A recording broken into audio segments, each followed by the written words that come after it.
Blog Talk Radio. You're listening to Joy Vibe Radio with the Align and Fly Girls.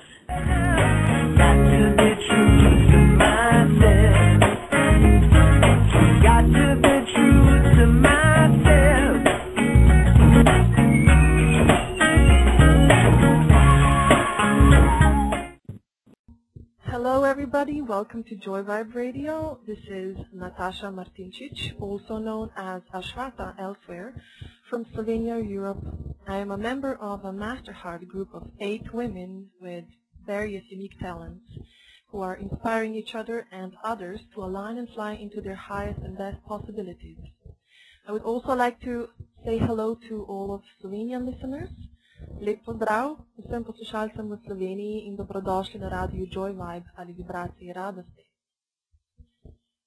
Today we are hosting a man of extraordinary clarity and knowing, who has been an example of living happily and with passion for many, many years, to me personally and to many people across the world. His name is Martin Brofman. Martin Brofman, PhD, is the founder of the Brofman Foundation for the Advancement of Healing, which promotes the cause of healing in the world, as well as the particular technologies and techniques of healing which Martin Brofman has developed. The foundation encourages people to think for themselves and be themselves, since these are the elements they consider essential to wholeness and well-being. Dr. Brofman is also a former Wall Street computer expert and a student of psychology and comparative religion.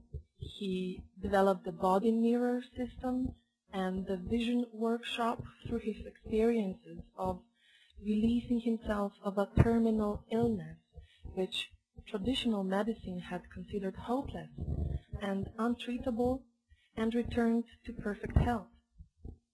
During his own healing process, he learned much about the body-mind interface, the relationship between the body and the consciousness, and how it works. Then he developed a model in order to clarify these ideas for himself, as well as to provide a vehicle for teaching them easily and quickly to others. He and many instructors he has trained teach his healing and vision improvement methods worldwide. He has also written 2 books, Anything Can Be Healed and Improve Your Vision, which have been published in 10 languages. I've had the pleasure to meet Martin myself in person, to translate both of his books and to interpret him at a seminar in Slovenia. And today I would like to welcome him with us on the show. Welcome, Martin. Hi, Natasha. And what a pleasure it is to have you with us today. Pleasure for me to be here. Yes.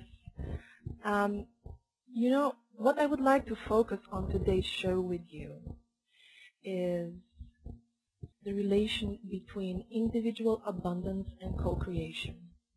You have a remarkable way of explaining this with your system of thought.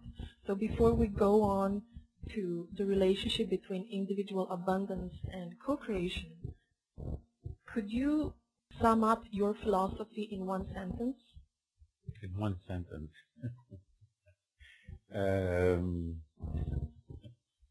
Be yourself, do what you love, and trust your trip. Yes, indeed. In one sentence. When we see someone with a symptom, the symptom on the physical level reflects tension in their consciousness about something happening in their life at that time.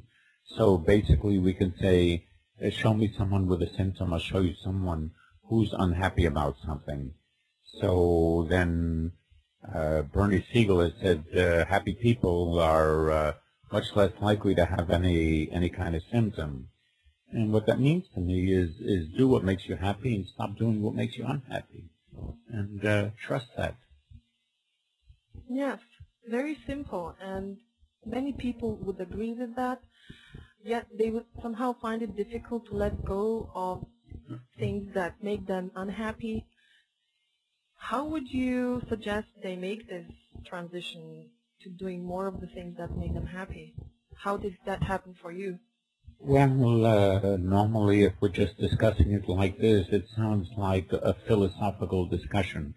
But when someone develops a symptom, a physical symptom, because they're really unhappy about something, then it brings it into a more practical perspective. And for me, I was faced with a life and death situation. And so that made it really practical. I have to take a look at my life and see what it is I don't feel good about and do something about it, or else I'm going to die. So, as I say, within this very practical way of looking at it, it was clear what I needed to do. Mm-hmm. People who are not dealing with life and death situations, who are not dealing with symptoms, then for them it has to be a self-motivation. They have to get themselves in gear and just look at themselves and ask themselves, are they really happy? Are there parts of their life that they're not happy about? And what do they need to do about it? And I think just the drive to be happy should be enough. Some people are working on their consciousness, doing self-development programs, and within some disciplines they talk about living deliberately, making deliberate decisions instead of walking around in some cultural trance.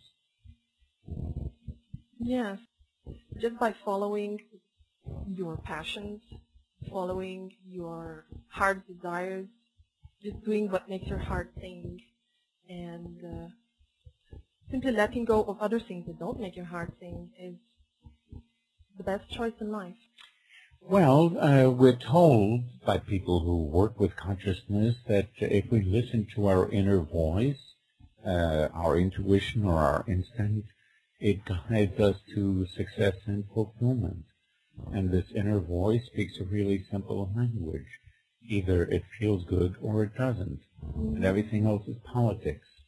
And if this is the message at the deepest level of our being, then it has to be true at all levels of our being. So again, we come down to do what makes you happy and stop doing what makes you unhappy. And just staying in touch with yourself so that in every moment you can ask yourself, how am I feeling here, now, doing this? My own little alarm clock is to be able to say, I love where I am, and I love who I'm with, and I love what I'm doing. And if I can say that, I'm in the right place at the right time, doing the right thing. Yes. And if I'm not comfortable to say that, then I have to do something about it in that moment. So if I don't feel good to say I love where I am, maybe I'm supposed to be maybe I'm supposed to be somewhere else.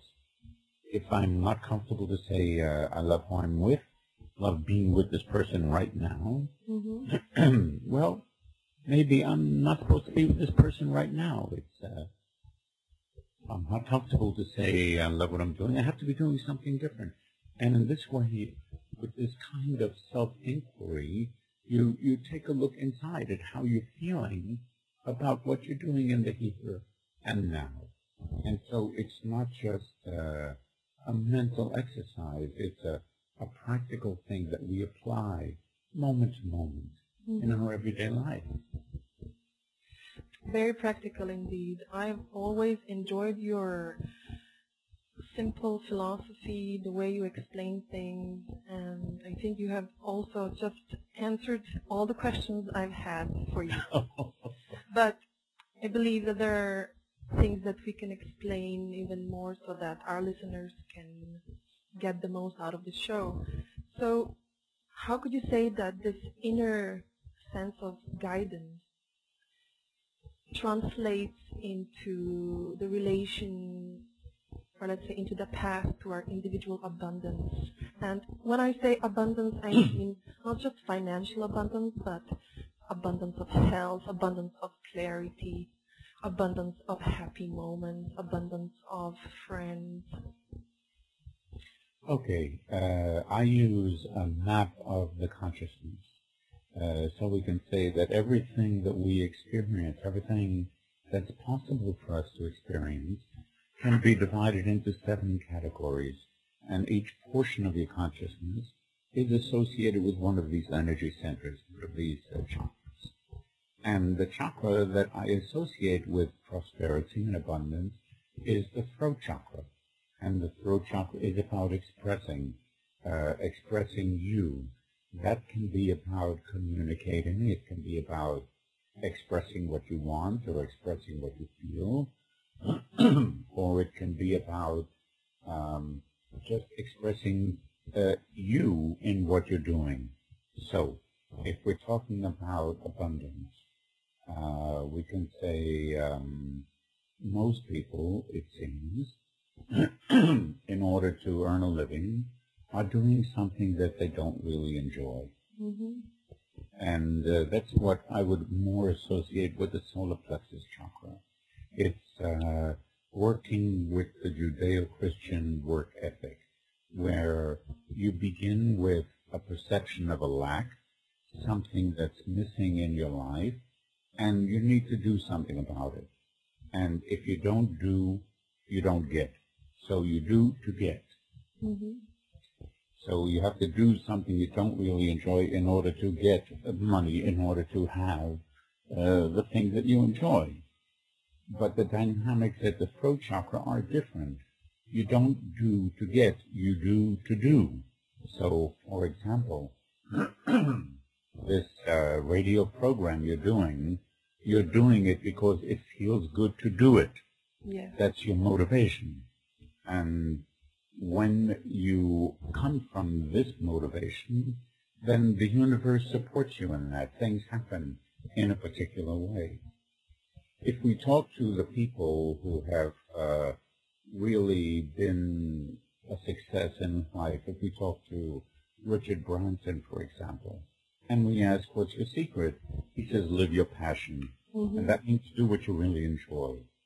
So if we translate this into everyday talk, we can say, well, what does somebody do if they have a job they don't really like? And I'd say, okay, that's your bread and butter job for now. And on your own time, just do something you love. So let's say, for example, you like putting on a clown suit and going out and playing with kids just for the fun of it. Yeah. You do it because it feels good. So in the economics of good feelings, you're spending more time feeling pleasure. And then somebody comes over to you one day and says, look, my kid is having an 8th birthday, and if you come over here and do it for my kid and his friends, I'll pay you for it. So then you start getting paid for things that you enjoy doing. And eventually you get very good at it, and soon you're being paid as much or more doing the thing you love as the thing that you don't really enjoy. And then you're able to cross over. Then you're able to just let go of the thing that you're not really having a good time with. Mm-hmm. And step in with both feet to the thing that you do just for the sake of doing, but still allowing yourself to receive, allowing yourself to be supported by that. Yeah. So you have to allow yourself to get paid for what you enjoy doing.